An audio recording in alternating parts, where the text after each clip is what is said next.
Bismillahirrahmanirrahim. Assalamualaikum warahmatullahi wabarakatuh. Sahabat dimanapun Anda Waalaikumsalam. berada, teman-teman semuanya, baik subscriber maupun yang belum subscribe di channel kami. Perkenalkan, saya Bang Jeta. Bagi yang belum kenal di channel ini, saya akan membongkar sebuah kisah di mana kita belum pernah mendengar kisah-kisah misteri lainnya. Mari kita bongkar misteri ini. Nah, kali ini saya kedatangan narasumber. Beliau bernama Bang Dahlan. Siapa Bang Dahlan? Kita sapa beliau. Assalamualaikum Bang. Waalaikumsalam warahmatullahi wabarakatuh, Bang. Sehat Bang ya? Alhamdulillah. Alhamdulillah sehat. Abang sehat juga ya? Alhamdulillah Ya. sehat. Jadi di sini saya coba membongkar sesuatu yang terjadi itu secara yang sebenarnya, bukan katanya-katanya atau karangan-karangan. Kemungkinan Abang punya kisah bisa diceritakan, memberikan edukasi dan memberikan pemahaman yang benar. Jangan sampai nanti orang menilainya yang udah-udah tuh salah kaprah dan digunakan. Silakan Bang Dahlan dilanjut. Ya, mungkin pertama-tama saya mengucapkan Assalamualaikum warahmatullahi wabarakatuh. Waalaikumsalam Salam warahmatullahi sejahtera, wabarakatuh. salam kebajikan, dan salam kasih sayang. Ya, sebenarnya tentang misteri, tentang hidup ini, bagaimanapun juga tetap Allah Subhanahu wa Ta'ala yang memiliki ranah dalam kehidupan makhluknya. Ya, Tetapi kita sebagai manusia, sebagai hambanya, memang disuruh untuk berpikir yang cerdas dan berpikir tentang kebenaran dan kebaikan. Walaupun semua sudah ada ketentuan dari Allah Subhanahu wa Ta'ala di dalam Lauhul Mahfuz telah tertulis. ya, Tapi ingat, hanya untuk manusia saja yang bisa berubah di dalam Lauhul Mahfuz itu. Di dalam Al-Quran juga Allah sudah berfirman bahwa tidak akan berubah satu kaum atau dirimu sendiri kalau engkau tidak mau merubahnya. Bahkan di dalam suatu ayat Allah juga berfirman, manusia itu memperoleh apa yang diupayakan. ya. Nah, jadi yang saya mau berikan pandangan mungkin ini secara kepribadian, dan bisa juga mungkin sahabat-sahabat atau teman-teman di sana mempunyai pemikiran atau pandangan yang berbeda, tapi dalam konteks untuk mendapatkan kebaikan atau pemahaman yang lebih benar, kita kembalikan kepada masing-masing sahabat. Betul, iya. Gitu. Betul. Nah, kira-kira Bang Dahlan ada suatu cerita di mana cerita ini nanti berhubungan dengan kehidupan yang real, tetapi memberikan sebenarnya ini loh cerita yang sebenarnya yang kita telah terima, tetapi kita jangan sampai menjawabnya cerita itu dengan pola pikir yang berbeda. Silakan Bang Dahlan, mungkin ada cerita apa? Mungkin salah satu contoh secara individu ya, Ya, mungkin secara kepribadian saya sendiri, mungkin agak unik ya, kalau menurut saya sendiri. Contohnya seperti dulu waktu saya masih kecil-kecil dan saya terpisah dari keluarga saya, ya, dari orang tua dan adik-adik saya, terpisah dari kampung. Saya ada di kota, sementara mereka berangkat pulang ke kampung. Dan sekian lama kami tidak pernah berjumpa, mungkin sekitar 15 tahun. ya, Seiringnya berjalan hidup ini, saya hidup dalam kesendirian dan juga dalam perjalanan. Disinilah hebatnya atau kuasa Allah untuk membimbing saya untuk menjadi manusia yang lebih baik. amin, amin. Gitu. Kalaupun orang berpendapat orang itu bisa baik, bagaimana pendidikan dari keluarga, terutama orang tua, Kalau orang tua ini mendidik baik atau tidak baik, itu tergantung anaknya bisa menjadi apa. Iya. Nah, sementara saya tanpa ada orang tua pun, alhamdulillah Allah Subhanahu wa taala membimbing sampai detik ini. Yang uniknya gini, Bang. Saya ketika saya melanjut dewasa, lulus SMA lah gitu. Saya berpikir bahwa keluarga saya ada di kampung dan saya sudah sekian lama tidak pernah berjumpa. Iya. Singkat cerita, saya mencarilah alamat mereka di Iya. kampung. Nah, tetapi dengan modal yang sangat sedikit, keuangan juga yang terbatas, akhirnya saya menemukanlah keluarga saya di sana. Nah, terus orang tua saya, terutama ayah saya, kaget bahwa saya ini kok bisa sampai ke kampungnya, Iya. gitu. Bisa kembali ya. Bisa kembali. Iya. Dan saya menemukan keluarga-keluarga saya sudah sangat dewasa dan kita sudah sama-sama besar, Iya, gitu. sudah besar. Besar. Nah, ada di sini fenomena yang sangat menurut saya tuh kurang masuk di akal. Iya. Ketika saya melihat ayah saya dan keluarga saya yang sangat di garis kemiskinan, ada di pikiran saya empati bahwa saya tidak harus juga berbicara tentang kesusahan saya. Iya. Saya Betul. bicara langsung kepada orang tua saya bahwa saya ini sudah bekerja walaupun saya tidak punya pekerjaan Iya. di kota itu. Nah, karena saya untuk mengangkat hati dan pikiran orang tua saya lantas bilang bahwa saya sih sudah bekerja. Iya. Dan saya mempunyai hasil keuangan yang sangat lumayan. Padahal itu uang itu saya dapatkan dari kerja yang saya kumpul-kumpulkan gitu. Supaya keluarga saya tahu bahwa saya ini punya pekerjaan yang tetap. Nah, hasil dari pembicaraan saya untuk mendapatkan perhatian dari orang tua saya, terutama ayah saya, dia mempercayai untuk saya membawa adik saya untuk mengurangkan beban-beban kesusahan dari keluarga saya.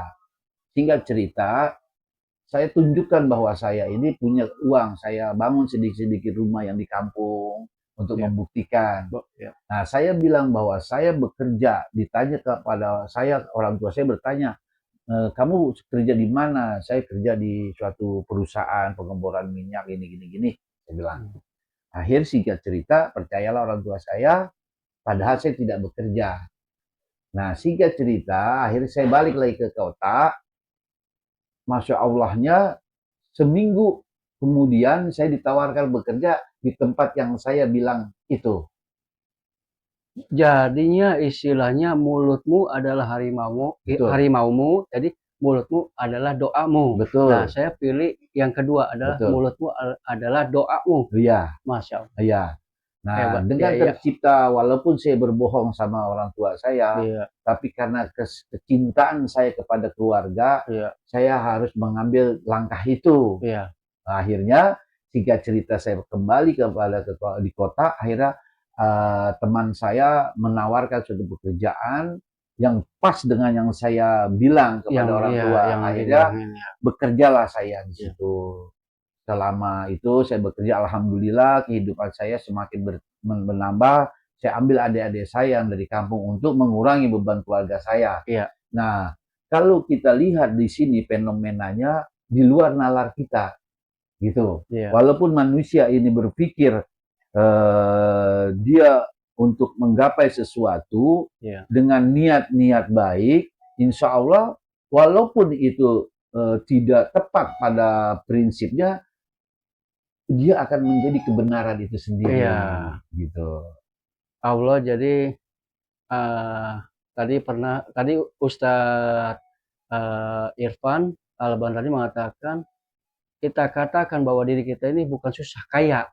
Jadi itu membenarkan bahwa Allah itu maha kaya, maka kekayaan itu yang ada pada diri kita Allah buktikan ya Bang ya. Betul. Nah, terus seiring berjalan, terjadilah suatu perdebatan di dalam suatu batin saya di dalam pekerjaan itu. Saya sudah bekerja di perminyakan itu ya sekitar 7 tahun, 8 tahun. Pikiran saya dan hati saya itu berdebat bahwa saya ini ada penciptanya gitu. Yaitu Allah Subhanahu wa taala. Nah, saya selama saya bekerja di kantor, saya termenung, berpikir, ini saya nggak bisa selamanya seperti ini. Iya. Karena saya tidak tahu di mana saya punya Tuhan, Iya. di mana saya punya Nabi. Sementara bahwa saya ini diciptakan sama Allah dan ada penciptanya. Mustahil kalau saya tidak bisa mengenalnya. Saya harus mengenalnya. Bagaimana cara untuk mengenal Tuhan dan mengenal Rasulullah, kan gitu. Iya. Nah, singkat cerita, saya tinggalkanlah pekerjaan itu. Oh, ditinggalkan, Bang. Oh iya, Iya, iya. saya tinggalkan, Tinggalkan. saya mencari kehidupan yang lebih baik untuk kedamaian hati saya. Iya. Akhirnya, singkat cerita, dapatlah saya orang-orang atau guru-guru yang sangat mumpuni untuk mendapatkan ilmu-ilmu yang saya miliki dari Iya. beliau-beliau, sampailah saya di detik ini. Nah, dengan saya mempunyai ilmu minimal, Iya. bagaimana caranya ilmu ini bisa diedukasi kepada Masyarakat. masyarakat agar saya hidup ini bisa bermanfaat. Betul. Nah, gitu. Nah, seiring berjalannya kehidupan ini, Allah Subhanahu wa Ta'ala memberikan saya satu pahaman-pahaman dengan keruhanian-keruhanian yang dasarnya juga saya memiliki dari guru-guru saya, gitu loh. Yang saya mau katakan begini, hidup kita ini itu ada beberapa energi dan kekuatan yang telah Allah berikan. Oh, iya. Supaya kita ini bisa eksis di dalam kehidupan ini dan juga kita bisa kembali kepada Allah dengan selamat, gitu.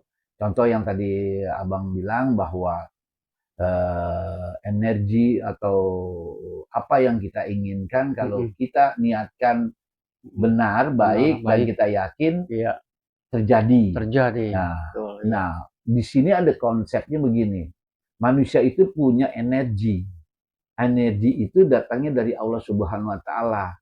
Bagaimana caranya energi ini biar sama dengan kedudukan atau niat energinya kepada energi Tuhan, yaitu disebutnya ilmu energi kedamaian, kebahagiaan. Mohon maaf Bang dipotong. Ternyata itu setiap suatu permasalahan atau sesuatu yang sudah tercipta di dunia ini, ternyata itu ada energinya, Bang. Oh, semua. Semua ada, Bang, ya. Semua. Silakan, Bang, lanjut. Ya, karena energi itu memang datangnya asalnya dari yang satu, yaitu dari Allah Subhanahu wa Ta'ala. Iya. Karena Allah juga mempunyai dua wujud, wujud hakiki dan wujud majazi. Wujud hakiki itu yang tidak tampak, yang tidak bisa diperkirakan. Tetapi wujud Allah yang hakiki itulah yang harus dirasakan. Apa sih rasanya? Itu dengan kedamaian, kebahagiaan, di hati, di sanubari kita, di pikiran kita. Itulah yang akan membawa kita dalam kedamaian dalam hidup ini. Nah, dengan kita mempunyai energi-energi Tuhan atau asma-asma Allah atau kebesaran-kebesaran Allah, kita akan terbimbing dalam perjalanan itu sendiri. Oh, jadi istilahnya tanpa kita sadari di tubuh ini sudah ada yang mengarahkan, Bang? Sudah mengarahkan. Oh, iya. Ya, karena kenapa? Karena kita sudah memahami dan menyadari kesadaran yang sangat tinggi. Artinya gini, artinya ketika manusia itu menyadari bahwa dia itu la haula wala quwata, artinya tidak ada lagi keegoisan dirinya. Yang ada hanyalah kekuatan Tuhan. Gitu, kekuatan Allah Subhanahu wa Ta'ala, yang dimana manusia itu harus menyadari, karena hanya manusia inilah makhluk Allah yang menjadi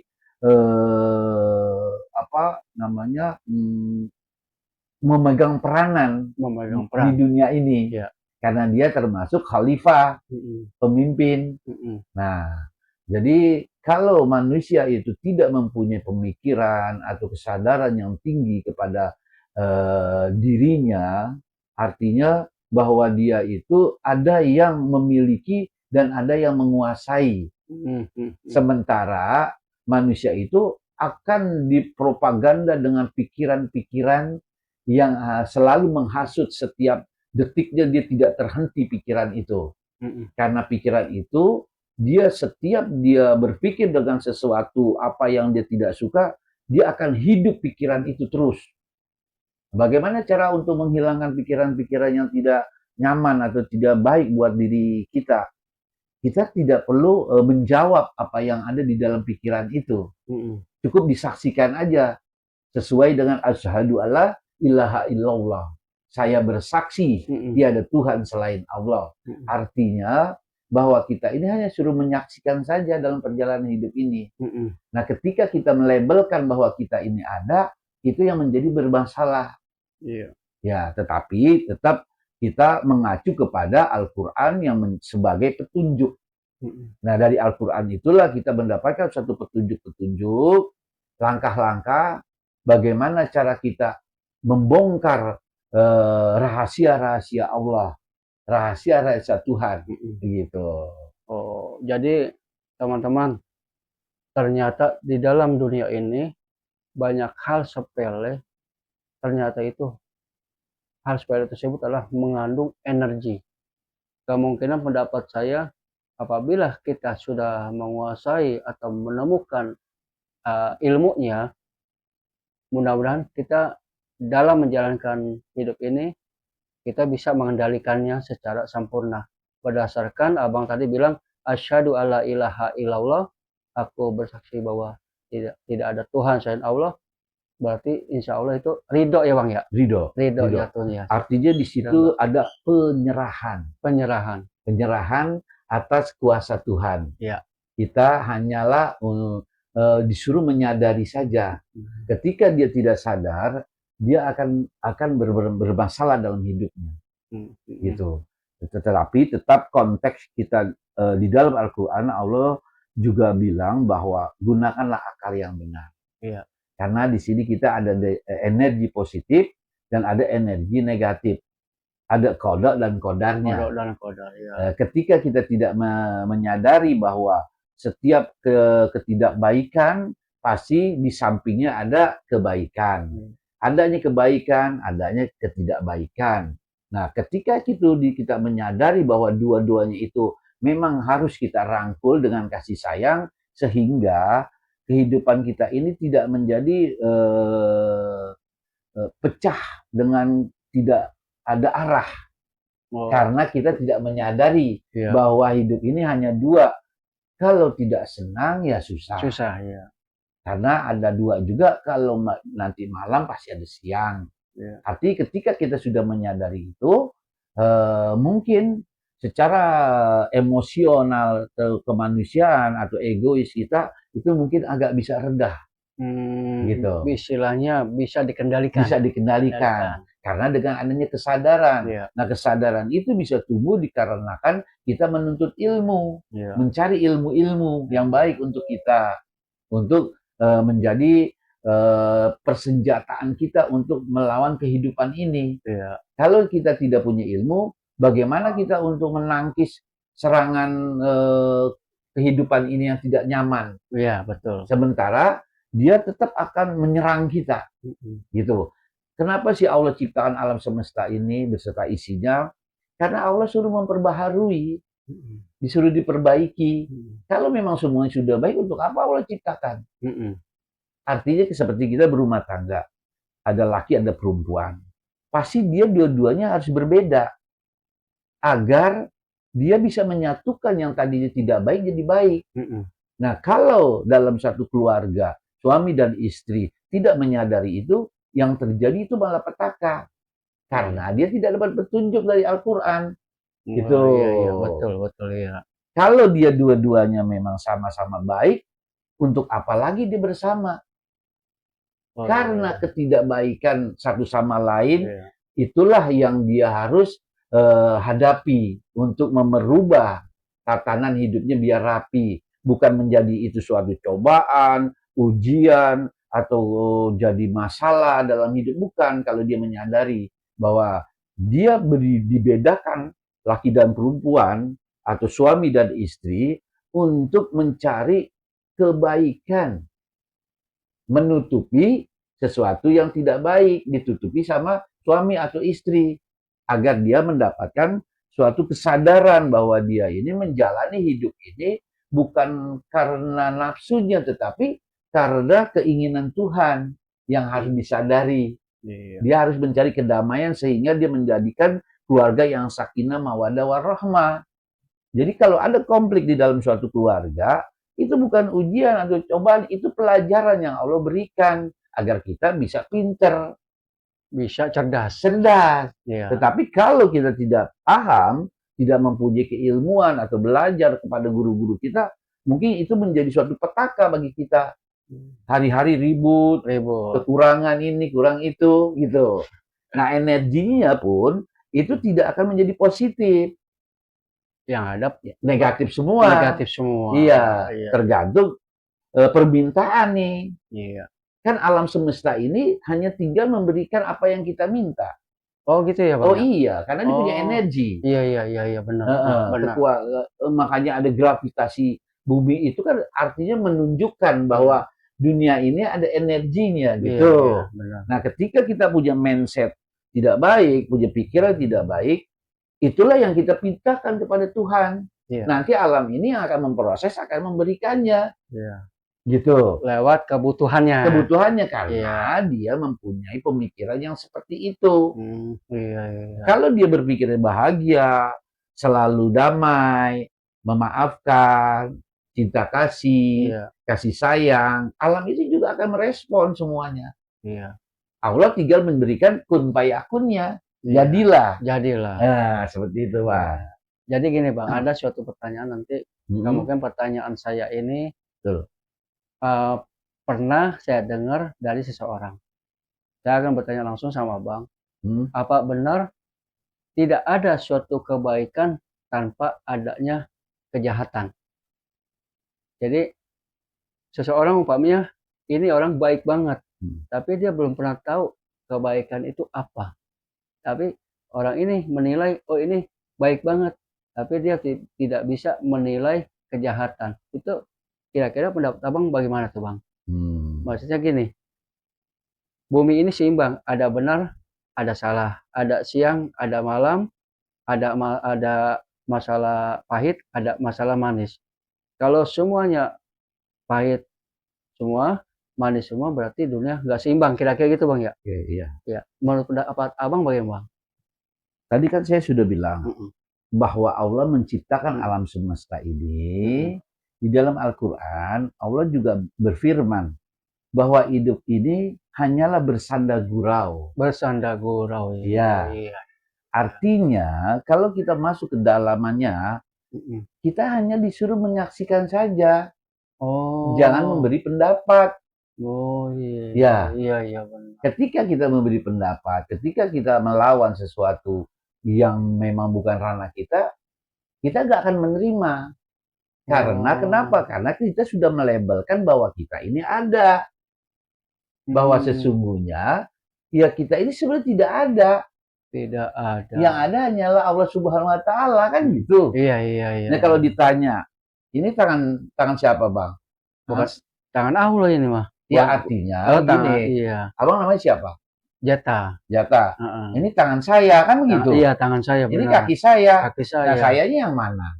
Iya, bingung ya. Nah, kan begitu. Iya, benar. Ya, ini secara simpelnya lah. Simple. Ya artinya kalau kita menyadari kita ini memang tidak punya apa-apa. Nah, sekarang begini, saya ilusikan kita hidup ini sebenarnya nggak ada yang rugi, ya, nggak rugi. Begitu. Iya. Pertama, kenapa saya bilang tidak rugi? Pertama, ketika kita dilahirkan, kita sudah diberikan ibu bapak tuh dua. Itu udah untung dua namanya. Oh, udah untung Udah untung loh. Iya. Iya, betul. Terusnya kita ditambah lagi mungkin punya adik, untung 3. Nah, ditambah lagi kita dewasa nih, punya istri, untung berapa? Untung banyak lagi kan? Iya. Kita punya istri, punya anak, untung lagi tuh, untung. Lagi. Ditambah lagi dengan rezeki-rezekinya. Nah, ketika rezeki itu diambil, jangan kita putus asa, kita masih banyak untungnya. Masih punya orang tua, punya anak, kan gitu. Oh, iya. Iya dong. Nah, tetapi jangan sampai hidup ini kita kehilangan apapun, kita tuh merasa sedih. Karena memang kita ini tidak pernah bayar. Semuanya dikasih Tuhan. Difasilitasi Tuhan. Kalaupun memang kita tinggal sendiri, masih untung juga masih ada. Karena masih ada Kita ini masih ada. keuntungan yang lain ya Bang ya. Iya, gitu. Jadi apapun yang kita miliki, Iya. konsepnya ya kita untung. Emang asalnya kita nggak bawa apa-apa Nggak Bang bawa ya. apa-apa. Dan tidak punya apa-apa. Punya apa-apa. Iya, Kita iya. masih hidup aja itu udah untung. Iya. Gitu kan? Betul, betul. Nah, betul. artinya di sini kita disuruh cerdas sama Allah. Suruh berpikir. Karena setiap permasalahan yang datang bukan ujian, bukan cobaan, tetapi bagaimana Allah memberikan suatu ilmu melalui urusan ini. Gitu. Melatih kita dewasa. Dewasa, Iya. bijaksana. Terus kita punya kasih sayang Iya. dengan makhluk-makhluk Allah, siapapun mereka, Iya. dari manapun mereka, Betul. agama mereka apa, bangsa mereka apa. Iya. Nah, begitulah ranahnya Allah. Karena Allah sendiri tidak pernah